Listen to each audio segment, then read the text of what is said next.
కీర్తనల గ్రంథము 109వ అధ్యాయము చదువుకుంటున్నా. Page number 511. నా స్తుతికి కారణభూతుడవగు దేవా, మౌనముగా ఉండకము. నన్ను చెరపవలనని భక్తిహీనులు కపటముగల తమ నోరు తెరచియున్నారు. వారు నా మీద అబద్ధములు చెప్పుకొనుచున్నారు. నన్ను చుట్టుకొని నా మీద ద్వేషపు మాటలు మాట్లాడుచున్నారు. నిర్నిమిత్తముగా నాతో పోరాడుచున్నారు. నేను చూపిన ప్రేమకు ప్రతిగా వారు నా మీద పగపట్టి ఉన్నారు. అయితే నేను మానక ప్రార్థన చేయుచున్నాను. నేను చేసిన మేలునకు ప్రతిగా కీడు చేయుచున్నారు. నేను చూపిన ప్రేమకు ప్రతిగా నా మీద ద్వేషముంచుచున్నారు. వాని మీద భక్తిహీనుని అధికారిగా నుంచుము. అపవాది వాని కుడి ప్రక్కను నిలుచునుగాక. వాడు విమర్శలోనికి తేబడినప్పుడు దోషి అని తీర్పు నొందునుగాక. వాని ప్రార్థన పాపమగునుగాక.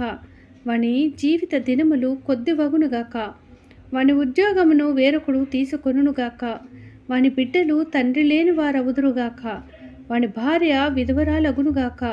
వాని బిడ్డలు దేశదిమ్మరులై భిక్షమిత్తుదురుగాక. పాడుపడిన తమ ఇండ్లకు దూరముగా జీవనము వెదుకుదురుగాక. వాని ఆస్తి అంతయు అప్పులవారు ఆక్రమించుకొందురుగాక. వాని కష్టార్జితమును పరులు దోచుకొందురుగాక. వానికి కృప చూపువారు లేకపోవుదురుగాక. తండ్రి లేని వాని బిడ్డలకు దయచూపువారు ఉండక పోదురుగాక. వాని వంశము నిర్మూలము చేయబడునుగాక. వచ్చు తరమునందు వారి పేరు మాసిపోవునుగాక. వాని పితరుల దోషము యెహోవా జ్ఞాపకములో నుంచుకొనుగాక. వాని తల్లి పాపము తుడుపు పెట్టబడక ఉండునుగాక. ఆయన వారి జ్ఞాపకమును భూమి మీద నుండి కొట్టివేయినట్లు ఆ పాపమును నిత్యము యెహోవా సన్నిధిని కనబడుచుండునుగాక. ఎలయనగా కృప చూపవలనన్న మాట మరచి శ్రమ నొందిన వారిని, దరిద్రుని, నలిగిన హృదయము గల వానిని చంపవలనని వాడు అతని తరిమెను. శపించుట వానికి ప్రీతి గనుక అది వాని మీదకి వచ్చియున్నది. దీవెన యందు వానికిష్టం లేదు గనుక అది వానికి దూరమాయెను. తాను పైబట్ట వేసుకొనున్నట్లు వాడు శాపము ధరించెను. అది నీళ్ల వలె వాని కడుపులో జొచ్చియున్నది. తైలము వలె వాని ఎముకలలో చేరియున్నది.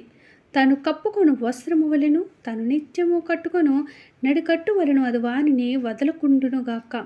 నా విరోధులకు, నా ప్రాణమునకు విరోధముగా మాట్లాడు వానికి ఇదే యెహోవా వలన కలుగు ప్రతీకారము. యెహోవా, ప్రభువా, నీ నామమును బట్టి నాకు సహాయము చేయము. నీ కృప ఉత్తమమైనది గనుక నన్ను విడిపించుము. నేను దీన దరిద్రుడను, నా హృదయము నాలో కూర్చుబడుచున్నది. సాగిపోయిన నీడవలే నేను క్షీణించి ఉన్నాను. మిడతలను పారదోలునట్లు నన్ను పారదోలుదురు. ఉపవాసము చేత నా మోకాళ్ళు బలహీనమాయెను. నా శరీరము పుట్టి తగ్గి చిక్కిపోయెను. వారి నిందలకు నేను అస్పృఢనైతిని. వారు నన్ను చూచి తమ తలలు ఊచెదరు.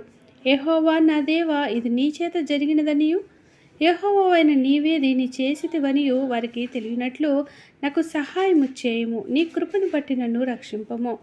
వారు శపించుచున్నారు కానీ నీవు దీవించెదవు. వారు లేచి అవమానం పొందెదురు కానీ నీ సేవకుడు సంతోషించుడు. వారు లేచి అవమానము పొందెదురు కానీ నీ సేవకుడు సంతోషించును.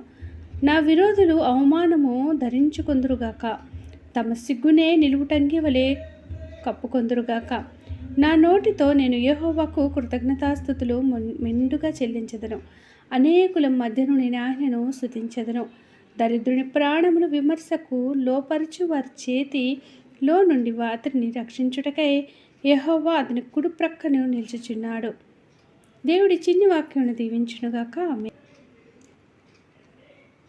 ఈ కీర్తనల గ్రంథం మీకు చదవడం నచ్చినట్లయితే ప్లీజ్ లైక్ చేయండి, షేర్ చేయండి, సబ్స్క్రైబ్ చేయండి. దేవుడు మనందరికీ తోడైనగాక. ఆమేన్.